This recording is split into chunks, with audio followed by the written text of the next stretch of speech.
মাননীয় প্রধান অতিথিকে আমাকে এখানে এসে কিছু বলার জন্য সুযোগ দেওয়ার জন্য। আমি আজকে বলতে চাই বিজয় দিবস উদযাপন সম্পর্কে। বিজয় মানেই কি? বিজয় মানেই স্বাধীনতা। মহান বিজয় দিবস আমাদের জাতীয় জীবনে অত্যন্ত গুরুত্বপূর্ণ ও তাৎপর্যপূর্ণ একটি দিন, কারণ 1971 সালে এই দিনে 30 লক্ষ শহীদের রক্তের বিনিময়ে ও প্রায় 3 লক্ষ নারীর সংরক্ষণের বিনিময়ে আমরা এই বিজয় অর্জন করেছি স্বাধীনতা, অর্জন করেছি একটি স্বাধীন মানচিত্র। 1971 সালে এই দিনে আমরা বিজয় অর্জন করেছি।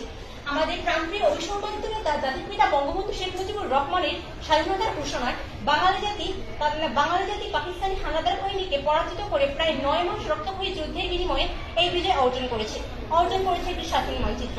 তাই এই দিনটি আমরা আনন্দ উচ্ছ্বাসের সাথে পালন করি। শুরু হয় বিভিন্ন রাজনৈতিক, সাংস্কৃতিক, সামাজিক সংগঠনের পক্ষ থেকে বিভিন্ন অনুষ্ঠানের আয়োজন করা হয়। শিক্ষা প্রতিষ্ঠানেও বিভিন্ন অনুষ্ঠানের আয়োজন করা হয়। এছাড়াও ঢাকার সোহরাওয়ার্দী উদ্যান, শাহবাগ চত্বরে বিভিন্ন অনুষ্ঠানের আয়োজন করা হয়। আমি এখানে আমার সংক্ষিপ্ত বক্তব্য শেষ করছি। ধন্যবাদ সবাইকে।